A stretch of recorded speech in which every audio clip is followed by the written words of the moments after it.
Hello and welcome to Season 2, Episode 1 of Always a Patriot, the John Jay Soccer Podcast. I am Brendan Horton, joined as always by my co-host, the man, the myth, the legend himself, Coach Robert Seipp. Coach, how are you? Doing well. How are you, Coach? I'm good, man. We're back and better than ever. It's the summertime, June, and ready to kick off a new season of this, a new season of soccer, new players, new everything, and I'm very, very excited. I'm excited too.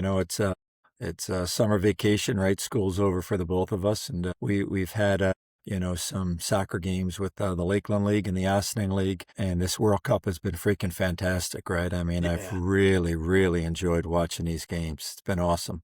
Yeah, I don't know if it's I mean, I feel like I always feel that way, but between it being in America and the times of the games lining up and being nice and accommodating for us to be able to watch, and it's just been awesome. I think the games have been great. It's been competitive. It's been fun. The stars have been, showing out and scoring and playing well. So it's really been awesome. And, for us to kind of be able to shift around some of our games and practices so that we can watch as much of that as possible, I think has been awesome. And hopefully our players are doing the same. I'm sure they are. I mean, these guys, they're watching the, English Premier League and all these professional leagues, I think, all the time. And we only know that because they're trying to do some of the things that, those professional players can do that sometimes drive us crazy. But yeah, I mean, I think the World Cup has been awesome. I think to have it in America and Canada and Mexico has been fantastic too.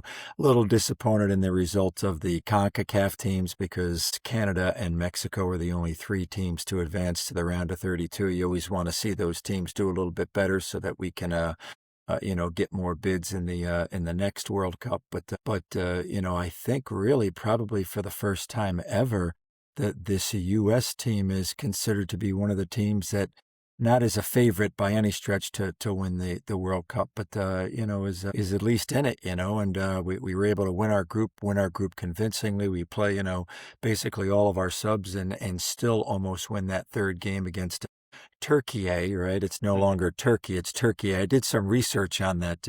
I guess in 2022, the country did a rebranding and got it approved through the United Nations that it's no longer Turkey, it's Turkey. So no changes to the country or the political structure. It was just more of a rebranding. Hey, we want you to say our name this way, but they're good at soccer. I mean, Turkey or Turkey, whatever you want to call them, they are a good soccer country.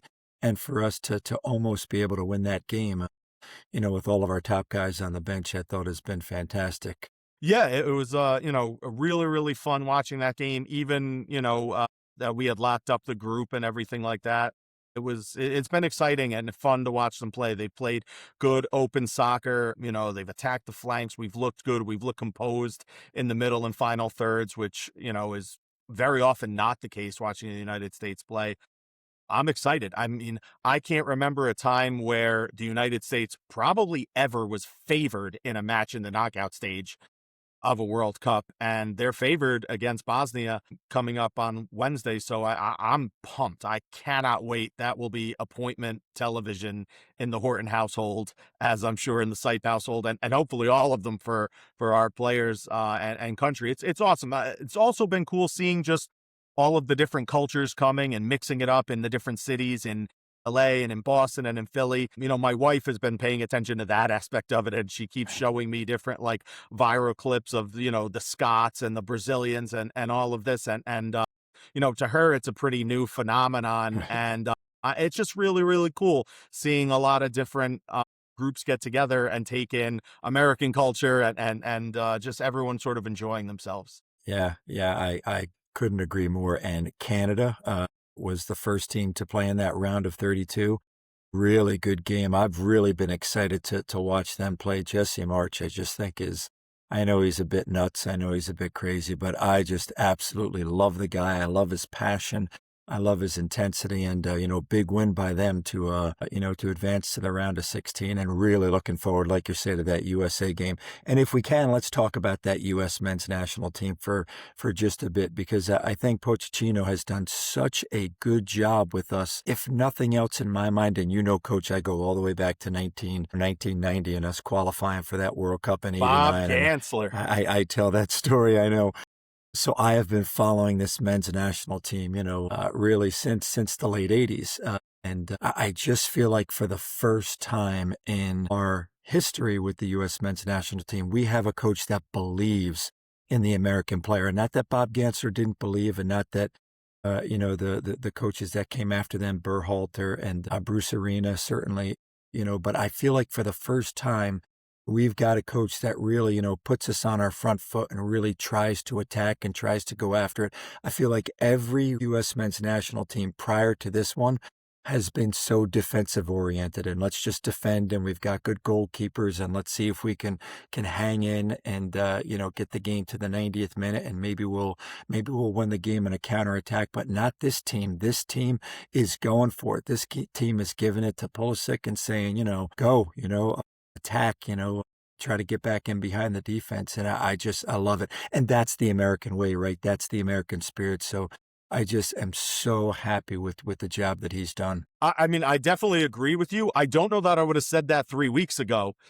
But certainly since our showing in the World Cup, and I agree completely. A lot of the times, the American teams, we try and swing it around the back and keep possession in our third, and it's just not something that we're able to be successful with. And it's so frustrating to watch because, again, it's really not part of our identity in the soccer landscape.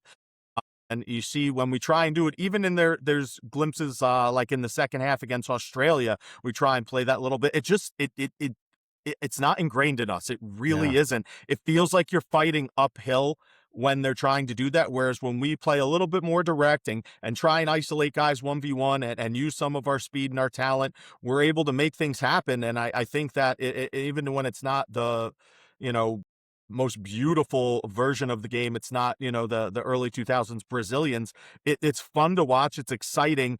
And you're not making these unforced errors that end up on the scoreboard where it's like, if we weren't doing this, we have a chance to draw or win versus we're giving away goals. So yeah, in that regard, it's been much, much better watching this American team play. It's been really, really cool.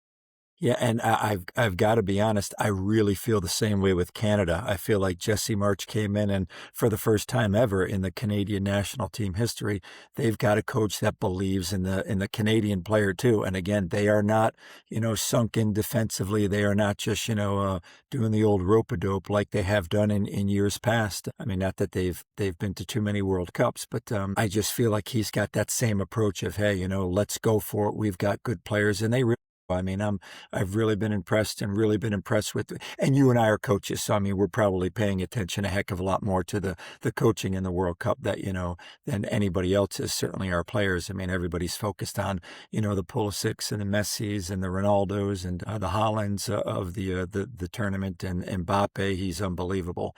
But you and I are always focused on the coaching, and just can't say enough good things about both, the U.S. men's coach and the Canadian coach. And speaking of coaches that we are really impressed with, how about Tim Hourahan, the Section 1 president?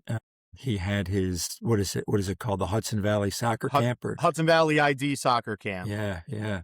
And Running it again this summer at Lakeland High School. And he just does such a great job.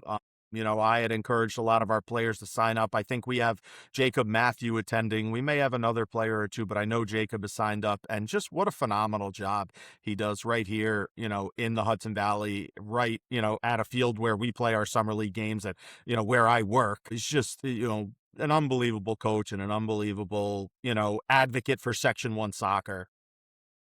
yeah, and again, speaking of Pochettino believing in the American player, Tim Hourahan believes in the Section 1 player, right? Not just the Lakeland players, but the Section 1 players. And I know he's a product of Section 1, as you and I are. But I continue year in and year out to be so impressed with guys like Tim and Matty Allen, and that whole crew that they have, Donnie Lucas. They just put so much time and effort and energy into promoting, the Section 1 soccer player, and it's just awesome to see. It took place this past weekend. I wish I could have gotten down to see some of it. You and I have gone down in the past to see some of it, but just again, a shout out to our good buddy Tim Hourahan, who we've got to have on this podcast, right? We've had him on Yeah. last year, so we'll certainly do it again this year. But he is such a good guy, such a good coach, such a good advocate for the Section 1 soccer player. Just love the guy, and he and I have a little bit more in common is that we're both dads of baseball players, so we can usually talk a little bit about youth baseball, but just love Tim. He's the best. Yeah, he's awesome, and our players and all the players in Section 1 are so fortunate to have someone like him, who really, really goes out of their way to push for them and advocate for them and put them on display and showcase them and really push for them to achieve at the next level and get opportunities that otherwise they may not have or would have to travel really far for. He's the best. Tim is the best. Yeah, and Tim took over. You probably don't know this, but Tim took over for a guy by the name of Larry Jensen, and Larry was also the coach of the Lakeland boys soccer team. And I think there's an award, the very best player each year in Section 1 gets an award. It's, the Section 1 MVP, and I think it's called the Larry Jensen, MVP award. And just to give you an idea of how instrumental Larry Jensen was back when I first started coaching, it was Larry Jensen from Lakeland and Gary Montalto from Arlington, who really were the Matty Allens and the Tim Hourahans of today. And I just have so much respect for guys like that, because not only do they give to their program, but they give to all the programs in Section 1. And it's just takes a special person, takes a special soccer coach to do something like that. And Tim is definitely the man. Yeah, somewhere down the line, maybe they have a Tim Hourahan award for Maybe, yeah. something in Great Section point. 1. Great point. It would not be shocking, and it would probably be fitting. When he wraps it up and is all said and done. Probably before you at this rate. Yeah, and we're talking about Section 1 too. Matty Allen, I believe, is the president of the state association now, right? I think he jumped up from Section 1 president to now he's at the state level. So, yeah, just those two guys are just awesome in terms of high school soccer. But let's talk about our team, Coach. Let's talk about our John Jay team, and coming off of a section title last year, so we're going to have to defend that this year. And that's always a tough task, right, when you're defending a league title or a section title. We didn't win the league title last year. That's certainly, I think, going to be one of our goals this year. But then, defending that Section 1 title is going to be tough, because you've got teams like New Rochelle, who we were able to advance against in penalties in that section final. They return a bunch of players. They've got a great coach. I think they may return everybody, actually, except for their goalkeeper, who was fantastic. But so that'll be a tough task. But so far, so good, right? And in the Austin and Lakeland games, I don't know if you have our records handy, but we've won some and lost some.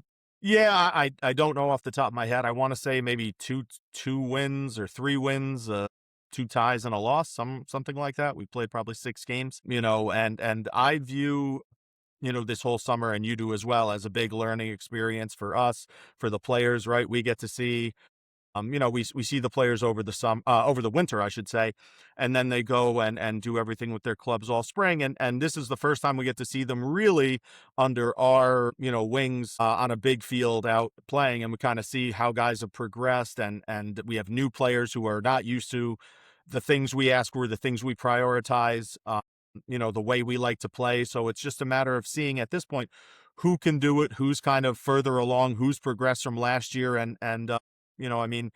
We certainly have a lot of work to do, but there's a lot of guys who have been impressive, and guys who look good again from last year, and new guys who look really good. So it's been a really good first 2 weeks of that so far, and very exciting for our program and kind of our attempt to hopefully defend that section title this fall. Yeah, you and I were talking about this. I don't know how we did it before we were in these summer leagues, right? I mean, because we learned so much about the players, and the players learned so much about us. It's just such a valuable experience. And again, Tim Hourahan, was the guy that pretty much started this years ago with 4 teams in the Lakeland League. And now what are there?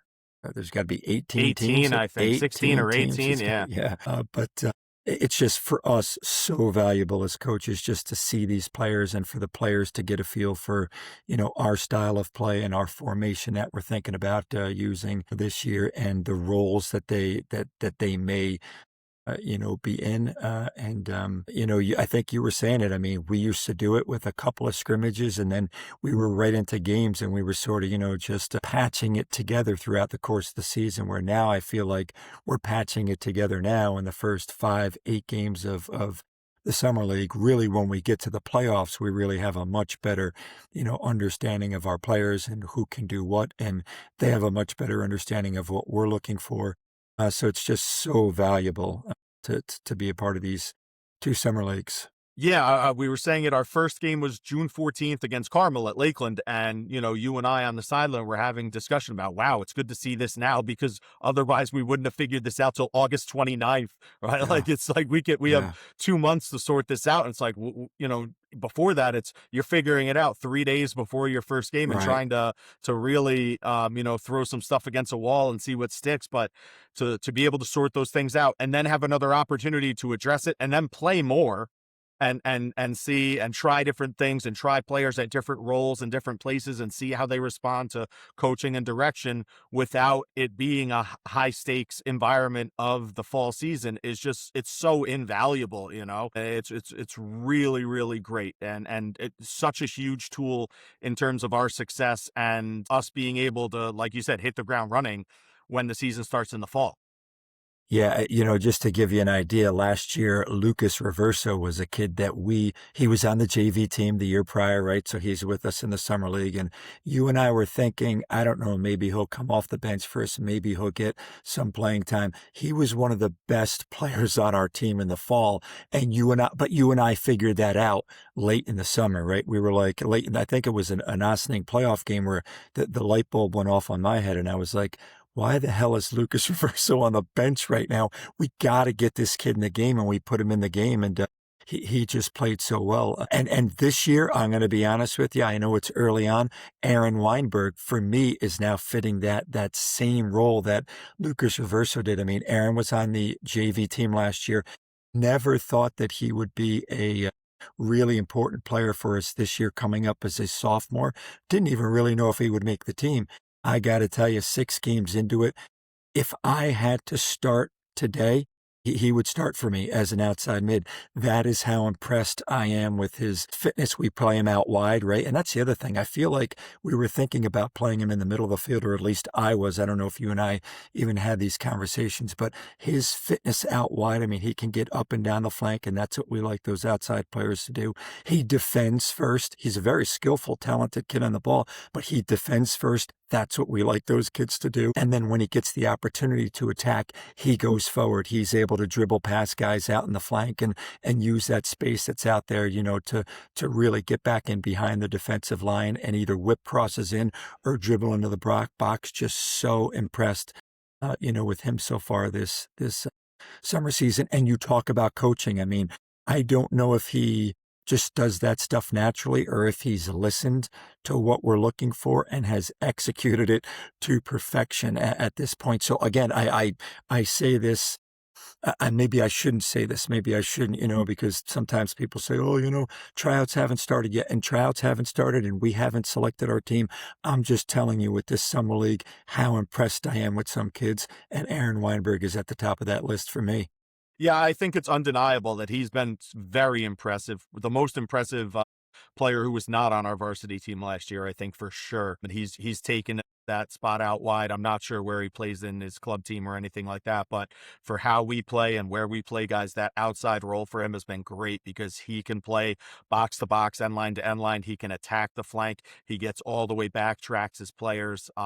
And defends very well. And I think it's a combination. He's a very good player, but he also is taking the coaching and the suggestions and the little things that, the little wrinkles we're trying to give him. He's trying and executing. At our last game at Ossining, the way that he attacked the flank 1v1 was just awesome. He got around the end line, got us some opportunities. And, I made sure that I kind of positively reinforced that because it was just like down to a T exactly what we're looking for that guy to do. and he did cut inside a couple of times, but, when he cut inside, you had Justin Ortiz flashing to that outside vacated space and him finding him with the ball. It was really, really good stuff. I want to go back through like I had told you earlier, their live stream and see if I can find some of the clips because he, again, was just so good and has been so good this summer. Just kind of to track back to the Lucas Reverso piece, right? It was one of those things last season where it was like we thought that our starting attacking mids would be Sean and Justin Ortiz. So like they were two of our best players, obviously. So there was really no, in our minds, like that's where Lucas Reverso needs to naturally play. He doesn't really, fit as well on the outside. And we were looking for who was going to start at outside mid. And I remember us coming to that realization that if we just slide Justin out wide into that spot where he has played previously and could be successful, we can get Lucas on the field and just maximize the talent on the field at once. And it seemed to pan out pretty good for both of them because Lucas was one of our best players and Justin was all state, all region, scored our equalizing goal in the section final and just was an absolutely unbelievable player. And now these two guys are coming back probably as our two attacking mids this year and just look as dangerous weapons and as solid as could be, the both of them. It's real exciting. That is a place where we feel rock solid going into this season with those two guys in the middle of the field, making things happen for us on the attacking end and when we're in possession. Yeah, and I had hesitated, a few minutes ago and maybe mentioning Aaron, but you bring up a great point. Anybody who's on our bench or in our huddle pregame or at halftime or after the game, they know how we feel about Aaron, right? And they know how we feel about Lucas because we're always saying those things like, man, really impressed with what you're doing and how you're doing it. And I think that's kind of what this podcast is, just to kind of give people an insight as to, what we're doing at practices, what we're doing at games, and what our thought process is. And that is definitely our thought process. And going back to Lucas Reverso, you are right. And you were the one, I believe, who said, you know what? Because I think we both said we have to get Lucas on the field. Where? I don't know, but we have to get Lucas on the field just because we were so impressed with him. And then once we're like, okay, he's definitely one of our top 10 field players. There's no question about that. Now, how do we, work everything else? And you were the one who said, you know what? Justin's a lefty, he's got some good speed and fitness. Let's slide him on that left side and see if that works out well. Sure enough, it did. And for whatever reason, those guys on the outside, and Aaron just does this so well, we want those guys to be able to defend first, which again, Aaron does. And Justin did for us last year, but also to be able to attack. And for whatever reason, we can get some guys out wide there who will come back on defense and who are good fitness-wise, but for whatever reason, and going back to the men's national team, I don't know if it's a confidence thing in them or what it is, but I actually do think it's a confidence thing in them. I think some of those players that we put out there, they just don't believe in themselves that they can get past guys and get around guys, so they're constantly cutting the ball and playing it back, to one of the center backs or playing it back to one of the CDMs. And you and I have talked about this ad nauseum with the players. There's a time and a place to play the ball back or play the ball square and keep possession. But when there is a ton of space out wide in front of you, you have to attack and you have to go forward. And for whatever reason, Aaron Weinberg believes in himself. You and I certainly believe in him. And he's just been fantastic so far this summer, just doing an awesome job. And the other thing he doesn't do, he doesn't foul either. You and I are huge on, players not fouling and us not giving up set pieces against us. He's never fouling out wide. He's hustling, working as hard as he possibly can to get back defensively. But, he's not clipping guys. He's not fouling guys. And he's just, at this point, he's got the entire package. Love it. Yeah, if he can continue, on that path, I think there's good things ahead for him for sure. If he continues, I told you this earlier, but again, last game I was explaining to the guys, right? Like, I have like a mental checklist that I have in my head, like a T-chart. And on the left-hand side is like things that will force me to put a player on the field. Like if a guy does this and this and this, I just have to play them. And on the right side, there's a checklist of things, this and this and this. If a guy does this, I just can't play him. And the more boxes you check on that left side and the fewer boxes you check on that right side, the more likely you are to play. And if he just continues to check those boxes on the left side, like what else can we do? When you do the things that we value and we emphasize and we stress, that's the result, Right, right? Like, you force right? our Like, hand. You yeah. force our hand to put you into the game, yeah. Right, and we're Yeah, clear about it, right? Like, we yeah, talk about it all the time. We're sitting here talking about it. You can look it up on YouTube and be clear. There's no secret, It's not like some secret sauce. Like, this is what we're looking for, and the 10 guys who do it the best, they're gonna play, Like, just think about it.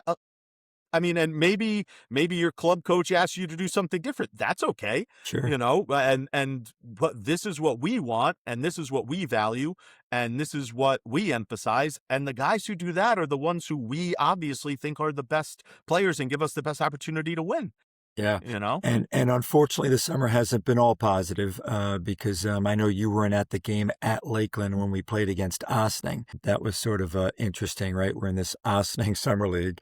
We're also in this Lakeland Summer League, and we play against Ossining. And Ossining has a very skillful team, very good in possession. And in that first half, they really outpossessed us. I think the score was 0-0. I can't quite remember, but they definitely dominated the first half. And at halftime, we talked a little bit and definitely went out and played a much better second half. And I think we wound up losing the game 2-1. So if I remember correctly, we may have been down 1-0 at halftime. Came out in the second half and scored, but then Ossining scored late. But that's not the reason why I bring up this Ossining game at Lakeland.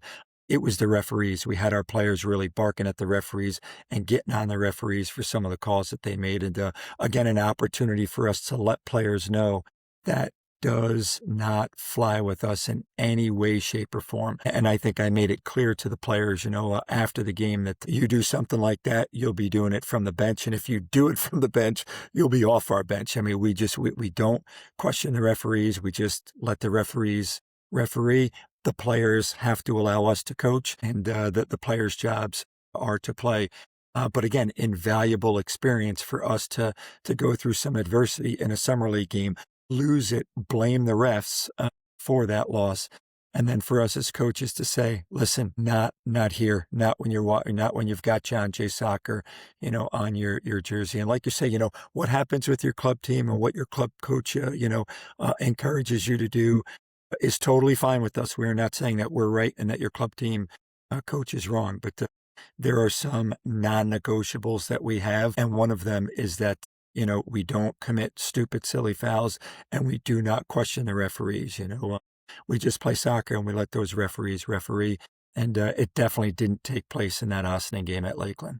And I think that's such valuable information for us because, again, the players don't realize that it's a much larger thing that we're seeing. It's not that you're complaining about a summer league being down.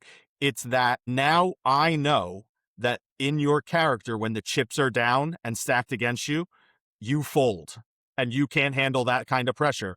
And then when you look at our postseason last year, where we're down 1-0 to Arlington, down 1-0 to Scarsdale, down 1-0 to New Rochelle in back-to-back-to-back sectional games, I know I can't play you then, right? Like, you've shown me. 100%. You've Yep. shown me over the summer, Yep. so I don't have to worry about playing you. I don't care what you can do with the ball because I know when things get hard and the chips are stacked against you, you just look to complain. And if you're complaining at the refs, you're certainly not playing your best. I'll find someone who will, Yeah. right? So it's again, we learned that in June. So when it's October and you're going, "Coach, why am I not playing?" Well, because now I know this about you. Right. Right. You showed me. I used the analogy I told them the other day. I said, it's a stage, right? Every time we're out here, you are on stage performing, and you want to give your best performance in all facets because Right. just because August 24th rolls around, I don't just forget everything I know about you. Right. That all gets weighed into any decisions that get made. Yeah, so if we can, I know you're not going to be happy with this, Coach, but let's jump to basketball for a quick second, and Okay. let's talk about the New York Knicks. All right, Okay. how about those Knicks? And the reason why I'm bringing this up is because I saw a TikTok. I'm a big TikTok guy, and I saw a TikTok on Jalen Brunson. I forget who he was being interviewed by. It may have been after the parade, and somebody had asked him a question on like what was the defining moment of your NBA championship run. I don't know if you saw this, and he said, and I quote, he said the defining moment was when Josh Hart missed a layup, right? This is a professional basketball player who missed a layup in an NBA Finals game. And then, San Antonio got the rebound. They went down to the other end of the floor, and Josh Hart fouled Wemby. So he's putting a great free throw shooter on the line. And Jalen Brunson said, after Josh Hart missed the layup, he hustled back on defense and he fouled Wemby. And Josh Hart was on the ground and he was sitting on the ground. He had his hands over his head and just, shaking his head. And Brunson, and I think Cat maybe went over to him and said, "Get up. Get up." And the idea was, what's happened has happened. We can't fix that you missed the layup. We can't fix it. You just committed a horrible foul. But what we can control is what happens next. So get up off the ground, and we are going to do this, and we are going to win, and we are going to over. And that's, I think, in part, first of all, you don't want players complaining to the referees because it's just a respect thing. But more, in my mind, it's you don't want to be complaining because you want to control what you can control, and you cannot control that referee's whistle. So if you start blaming the referee, that was a bad. How about, what? He called it against you. Get back on defense and try to win the ball back. And then when you get the ball, how about you make a better decision with it this time, as opposed to the decision that you made before that led to, us losing possession or us. So nobody is perfect. So like you say, you're out there on stage, but we don't expect anybody to be perfect. Again, Josh Hart missed a layup in the NBA Finals, right? I mean, so it is a layup. It's called a layup for a reason, but he missed it. But Brunson was like, get up off the ground. Let's focus on what's ahead of us. Let's focus on the next play, and let's focus on what you can control, because you can do better next time. And you know the story, NBA champs. Yeah, I mean, and that type of mentality is kind of the razor thin edge that separates things like that. Like, everyone's talented, right? And even to a lesser degree, when on our high school soccer schedule, like, we play plenty of talented teams. We always have talented players at John Jay. We always do.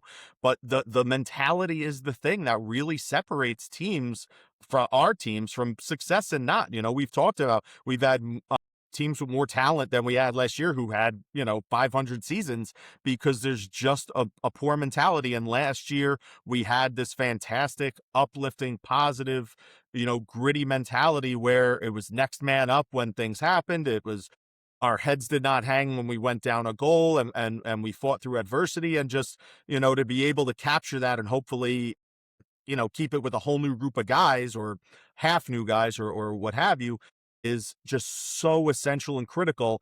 And I don't know that high school athletes necessarily put that as in the forefront of their mind as much as we do. They think they can juggle 1,000 times. So of course we're going to be good soccer players in the game, but it's not a juggling contest. It's a heated back and forth game, that requires you to have mental toughness and character and things like that to overcome adversity and be able to perform under those conditions. Yeah, and I don't know if it's a coaching thing too, because, you talk to somebody about the Knicks and winning the NBA title, and probably the first thing they would say is the OG tap-in, right? Because everybody's thinking about the positive, but you and I as coaches are always looking for those defining moments. That TikTok with Jalen Brunson and what he said really stuck with me, because the defining moment was not to him, OG getting that tip in, to win the game late. It was, Brunson Josh Hart making 2 consecutive mistakes and then feeling sorry for himself. Get up. Don't feel sorry for yourself. Our analogy or our, thing is, don't complain to the referees. Just look forward. What can you do better next time? And, let's get after it. So I don't know. I don't know if it's, like you say, it's all the players are looking for, that big, tap in moment, and all the parents and all the fans, and all that's fine. But us as coaches, I think we're just always looking for those moments that, like you say, that really matter. And juggling is important, and having good skill is important, but there are so many other small, little, dare I say, Coach, simple things that when done well over and over and over again, really lead to a team being successful. So. Absolutely. 100%. Yeah. And, just to wrap up this podcast and wrap up our first one of the fall 2026 season, season 2 for us. And again, coach, I got to give you, I should have done this at the beginning. I got to give you all the credit for, for getting this started and getting this off the ground. And if I had a quarter for every person that came up to me in the last couple of weeks and said, "Hey, what's going on with the podcast? You guys doing the podcast again?" So thank you so much for all your hard work. And thanks to Riverside, right? They host this for us. I mean, obviously we're paying them, but they do a great job. They make it foolproof. If I can do it, then anyone can do it for sure. But no, it's been, you're great at this stuff. You're great at the technology piece. Thank you. Yeah, but I was going to say, just to wrap it up, the opportunity that we have to get a look at some of these players is awesome. And some of the guys that don't participate with us, it's obviously not mandatory. We cannot make this summer a program mandatory, but I just feel bad that we do have some players in our program. And I know it's not just a John Jay thing. I know it's a section and probably state and probably a nationwide thing. Where there are some guys who are really talented players, but, they choose not to play with us in the summertime, or they choose not to play with us in the fall. And I just feel bad for those players because they're missing out on such a wonderful opportunity to get coached by different coaches, to get coached by us. And I'm not saying by any stretch that we're the greatest coaches in the country. However, I do, I think we're pretty good, Coach. I think we kind of know what we're doing. I think we've been at this a while, but I just wish that we could get all of our players involved so that, we could get an opportunity to see them, and they could also have an opportunity to be coached by us.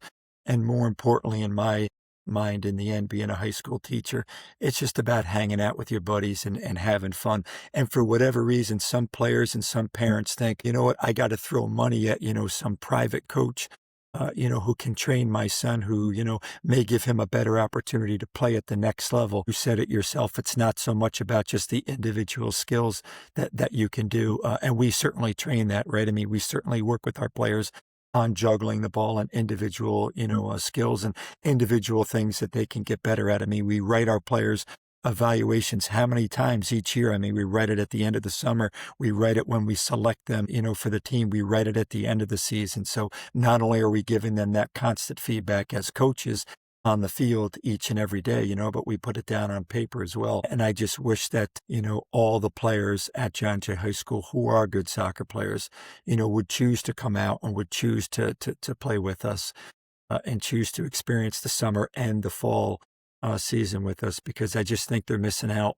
Yeah, I mean, it's a couple things to kind of look at there. The number one is, like, if you intend to play in the fall, to me, it's crazy to not play in the summer.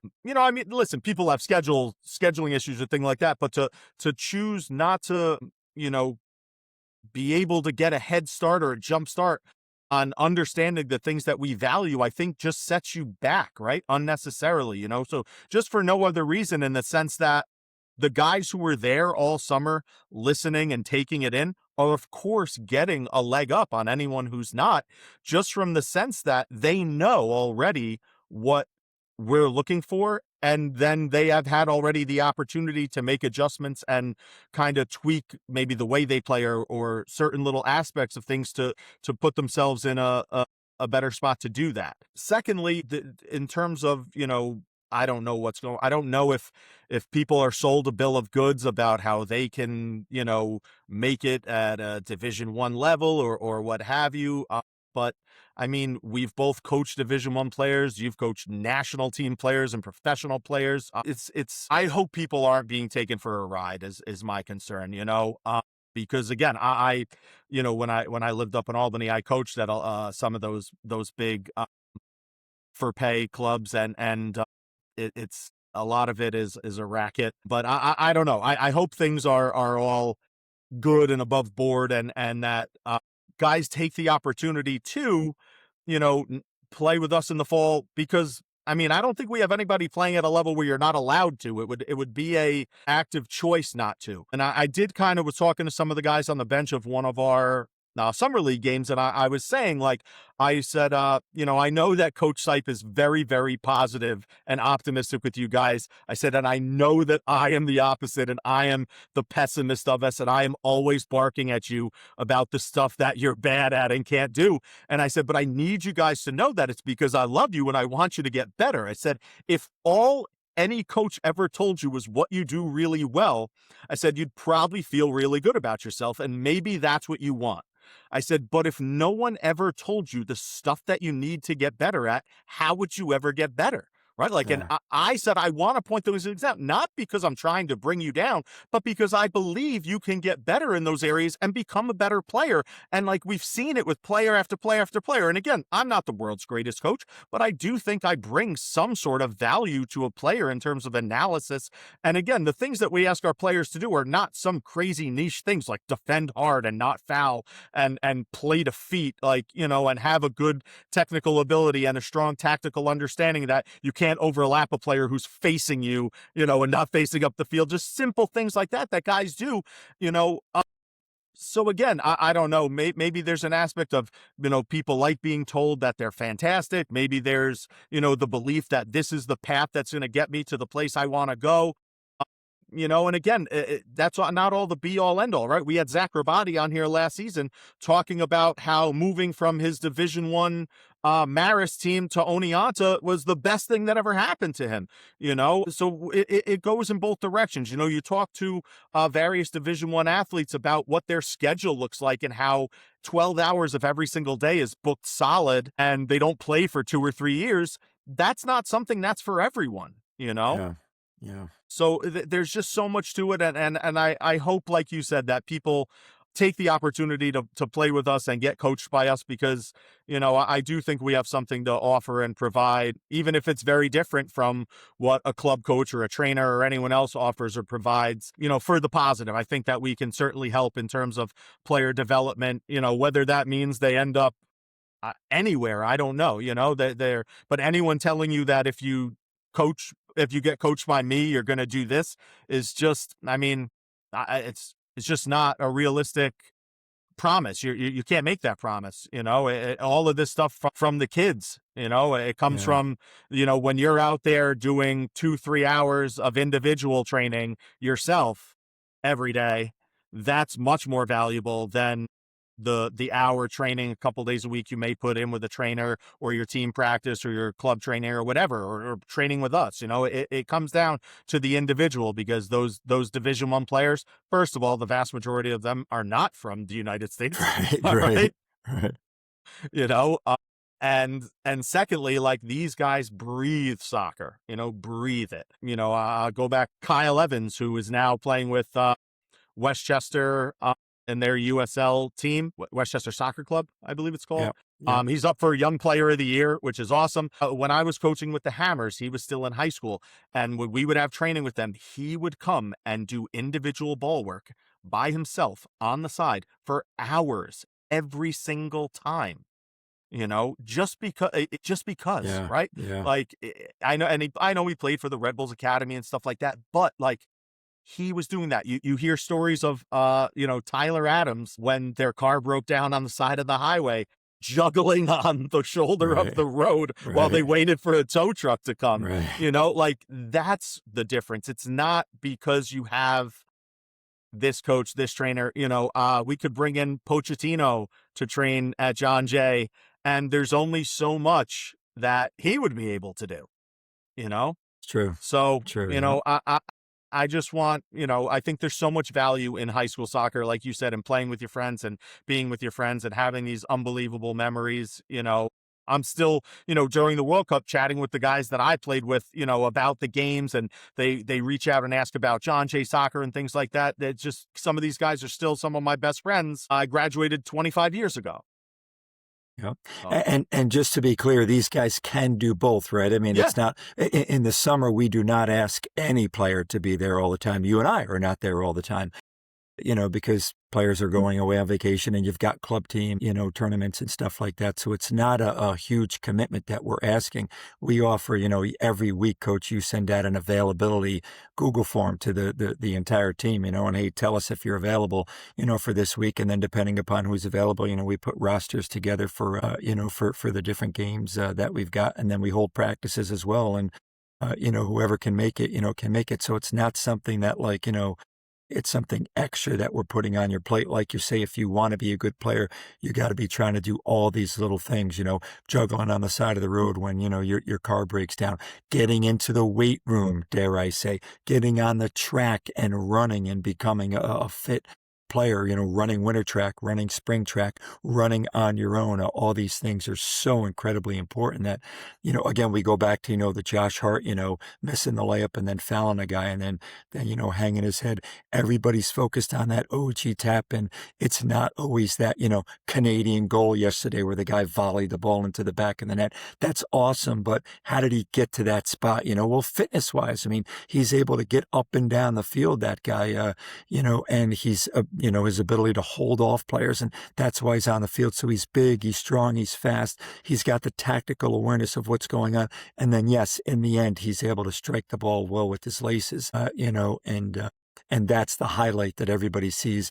But there's so much work that goes into it, that kid, I'm positive that Canadian player, I think he plays his club soccer right in LAFC, maybe he plays for. I don't know who he is, but I think Tyler Adams has a great commercial. I don't know what they're advertising, but it's, him in the car and his mom, driving him back and forth to the practices. I mean, all these hard things that you have to do to really become a great soccer player. So it's not just one thing. It's not just playing for us over the summertime and just coming to our practices and coming to our games, and that's it, not doing anything else. You have to get in the weight room. You have to, get that soccer ball on your own in your backyard. You have to get on the track. And yeah, if you have the ability to get trained by other coaches, by all means do it, but play for us in the summer, play for us in the fall if you have that opportunity. Because I'm sure if we asked Tyler Adams, would he have wanted to play for his high school? I'm sure he would say yes. Now, given the opportunity, hey, you're either going to be a professional or, you're going to be able to play for your high school. Obviously a different story. It's kind of like Olympians have to make that decision sometimes. They have to move away from home to train to be an Olympian. But if you don't have that opportunity, if the Red Bull Academy isn't calling you and saying, hey, we want you in here full time and we don't allow you to play high school soccer. If you've got the opportunity to play, boy, I just wish every single player would take advantage of that opportunity. But at any rate, I digress. So that's the first podcast of the 2026 season 2 for us in terms of podcasts. And talk to me about our week ahead, Coach. I know we've got practice tonight. I think we're adjusting that practice on Monday night, right? To 7:15 to 8:45. 8:45. Yeah, Okay, so we can watch perfect. the World Cup games. Yep. So we'll get that emailed out. We have a couple games coming up, but the weather, it's supposed to be brutally hot this week, like high 90s several days. So we'll see, what is in store for us. But we are right now scheduled to play on Tuesday at Lakeland. At Lakeland versus Brewster. On Wednesday at Ossining versus Ossining again. And Thursday at Lakeland versus Rye. Yep. So we'll see if the weather cooperates, and if we're able to hold those, or if we have to shift later or different days or what. Things have cooperated so far for us, but it wouldn't be a summer season if we weren't, either thunderstorms or immense heat shifting things around and causing us to have to tweak this, that, and the other thing. All right. Yep. So I've got the schedule right in front of me, Coach, so I'm going to read it off if that's okay. So, Sure. So on Monday, 7:15 to 8:45, we've got practice. That's so that we can watch that Japan-Brazil game today at 4 o'clock, Germany against Paraguay at 7:30, and then Netherlands versus Morocco at 9 o'clock. Those are some good matches. And then on Tuesday, we're at Lakeland for a 6 o'clock kickoff on the top field against Brewster. Wednesday, we're at Ossining at 4 o'clock on the lower field. Glad we're at 4 o'clock, although, like you say, the heat may be an issue. That game may be rescheduled.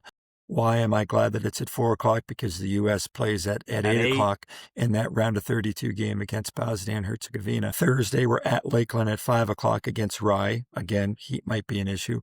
And then Sunday, July 5th, we're at Lakeland at 6 o'clock against Somers. So we've got a full week ahead of us again. There's not probably any player that's going to attend every single one of those events, but, hopefully, some good players can get to a couple of them and give us the opportunity to see them play, give us the opportunity to coach them a little bit, and should be fun, should be a good week. And we'll come back on next week, Coach, and we'll do episode number 2.